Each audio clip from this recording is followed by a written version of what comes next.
అదే RTV app వార్తల్ని క్షణాల్లో చదివే అవకాశం ఉంటుంది. ఒక న్యూస్ పేపర్, ఒక టెలివిజన్ ఛానల్ మీ చేతుల్లో ఎప్పుడూ ఉంటాయి. Jagtial MLA doctor Sanjay Kumar party ఫిరాయించడంతో ఇక్కడ బీఆర్ఎస్ కకావికలమైందా? ఇప్పటికే మాజీ ఎంపీ ఇక్కడ సీనియర్ నాయకురాలు కవిత అరెస్టు, ఆ తర్వాత పార్టీ ఫిరాయింపులతో ఇక్కడ బీఆర్ఎస్ నేతలు ఏమనుకుంటున్నారు మనతో మాట్లాడడానికి జిల్లా పరిషత్ చైర్పర్సన్ ఉన్నారు, బీఆర్ఎస్ సీనియర్ నేత ఉన్నారు, వసంత గారు ఉన్నారు. చెప్పండి, ఎట్లా చూడొచ్చు పార్టీలో జంప్ జిలానీల సంఖ్య పెరిగింది, మీ ఎమ్మెల్యే జంప్ చేశారు, ఎట్లా భావించవచ్చు? ఇప్పుడు ఎమ్మెల్యే ఎవరైతే నిజంగా కూడా ఎంగిల్ మెతుకుల కోసం పోయిండని చెప్పేసి అందరు ఏదైతే అనుకుంటున్నారో, ఇక్కడ కడుపు నిండా అన్నం తిన్నాడు, దాని తర్వాత మళ్ళీ ఎంగిల్ మెతుకులకు ఆశపడి వేరే పార్టీకి వెళ్ళిపోవడం జరిగింది. అంటే ప్రజల కష్టం నిజంగా కూడా కష్టపడి మేమందరం కూడా కష్టపడి మరి ప్రియతమ నాయకురాలు కవితక్క గారు పార్టీ ఆదేశం మేరకు కూడా మేమందరం కూడా కాలికి బట్ట కొట్టకుండా తిరిగి కష్టపడి గెలిపిస్తే ఇవాళ అధికారం వచ్చిన తర్వాత అధికార దాహం, మరి అధికార పార్టీ లేదని చెప్పేసి, ప్రభుత్వం లేదని చెప్పేసి ఇవాళ మళ్ళీ కూడా మరి చిప్పకూడుకు పోయినట్టు ఇవాళ ఎమ్మెల్యే గారి పరిస్థితి కనిపిస్తూ ఉన్నది. డాక్టర్ సంజయ్ ఒకటే చెప్తున్నారు, మీ ఎమ్మెల్యే మేము అభివృద్ధి కోసం, జగిత్యాల అభివృద్ధి కోసమే నేను వెళ్ళాను, పార్టీ మారాను అంటున్నారు. ఎట్లా చూస్తారు? అది 100% తప్పు. కేవలం వ్యక్తిగత ప్రయోజనాల కోసం మాత్రమే సంజయ్ కుమార్ గారు పార్టీ మారడం జరిగింది. అది 100% కరెక్ట్.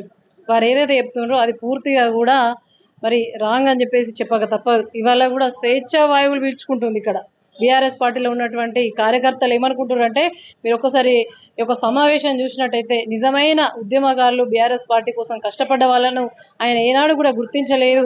అప్పుడు ఇప్పుడు మూర్ఖుల్లాగా ప్రవర్తించిండు. ఇప్పటికీ మేము గులాబీ జెండా పట్టుకొనే ఉంటాం, గులాబీ పార్టీలోనే ఉంటామని చెప్పేసి ఇవాళ మీరు చూస్తున్నటువంటి ఇవాళ జరిగిన కేటీఆర్ గారి సభ ఏదైతే ఉందో, స్వచ్ఛందంగా వచ్చిన నిజమైన నికాసైన బీఆర్ఎస్ కార్యకర్తలను చూస్తే పోయినోడు వేయండు. మంచిగా జైత్యాలకు మంచి స్వతంత్రం వచ్చింది, మేము గులాబీ పార్టీ నీడలనే మనం అందరం కూడా పార్టీని మళ్ళీ పటిష్టం చేసుకుంటాం, మేమందరం మీ వెంట ఉన్నాం, పార్టీ వెంట ఉన్నామని చెప్పేసి వాళ్ళ పార్టీకే ధైర్యం చెప్పే విధంగా జైత్యాల్లో కేటీఆర్ గారి సభ జరిగిందని కూడా చెప్పుకోవచ్చు. Master minds, the pride of India. Inter, MPC, BiPC, MEC, CEC చదివిన విద్యార్థులకు సిఏ మరియు సిఎంఏ ఫౌండేషన్ కొరకు నూతన బ్యాచెస్ ప్రారంభం. ఒకటి చెప్పండి, గతంలో ఒక ఆడబిడ్డ పార్టీని వదిలి వెళ్ళారు, గతంలో మేము ఏమి అనుభవించామో మాకు మాత్రమే తెలుసు, ఇప్పుడున్నటువంటి పరిస్థితులు స్వేచ్ఛగా చేయడానికి అవసరమైనటువంటి పరిస్థితి ఉంది అని అన్నారు. ఎట్లాంటి పరిస్థితులు గతంలో ఉండే, ఇప్పుడు ఎట్లాంటి స్వేచ్ఛ వాయువులు వీల్చిన అనుకుంటున్నారు? ఇవాళ మీరు ఒక పాయింట్ అభివృద్ధి కోసం పోయినారు. అభివృద్ధి ఇవాళ జైత్యాల జిల్లా ఏర్పడ్డదంటే కేసీఆర్ గారు, మెడికల్ కాలేజ్ ఏర్పడ్డదంటే కేసీఆర్ గారు, 4000 డబుల్ బెడ్రూమ్లు ఇచ్చిందంటే కవితక్క. అంటే అభివృద్ధి అనేది కళ్యాణ లక్ష్మి కానీ, రైతు బంధు కేసీఆర్ గారు ఇచ్చిర్రు. అభివృద్ధి వీళ్ళు ఏమన్నా ఒక్క హామీ కూడా అమలు చేయలేరు. అభివృద్ధి అని చెప్పడం పూర్తిగా కూడా అవాస్తవం.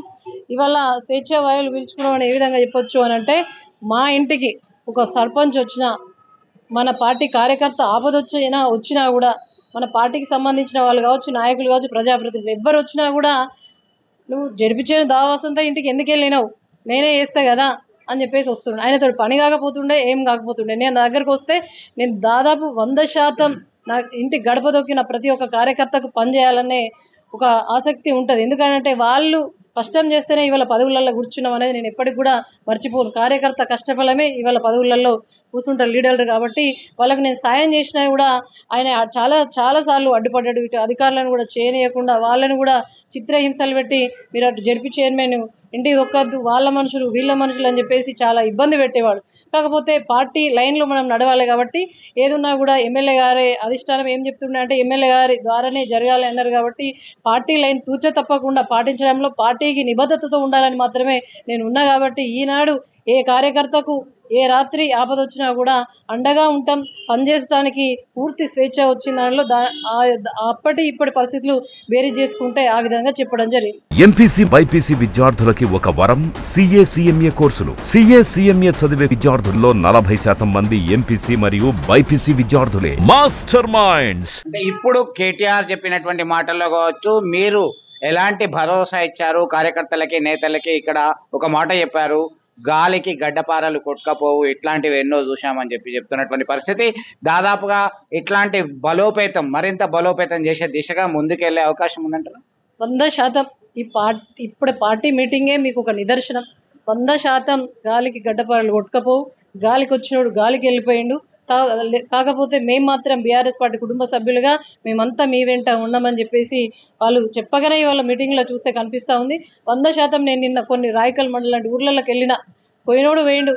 అసలు మేము పార్టీ టికెట్ ఇచ్చింది పార్టీతోటి ఉన్నాడు కాబట్టి గెలిపించినాం తప్ప టీఆర్ఎస్ పార్టీని చూసి కేసీఆర్ మొహం చూసి గెలిపించినాం కానీ ఈయనని చూసి కాదు.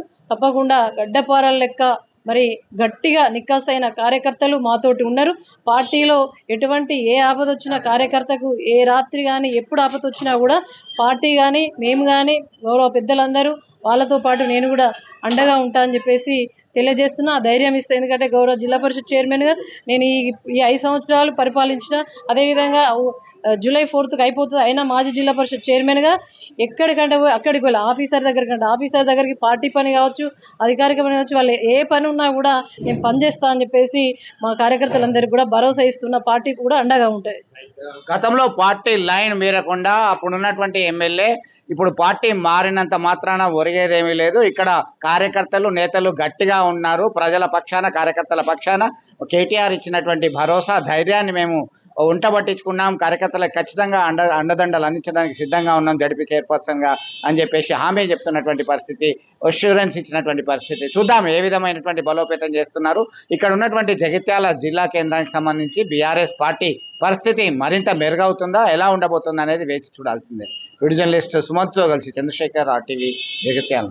మరిన్ని వీడియోస్ కోసం ఛానల్ ని సబ్స్క్రైబ్ చేయండి. లేటెస్ట్ అప్డేట్స్ కోసం వాట్సాప్ ఛానల్ ని ఫాలో చేయండి. అండ్ లింక్ డిస్క్రిప్షన్ లో ఉంది.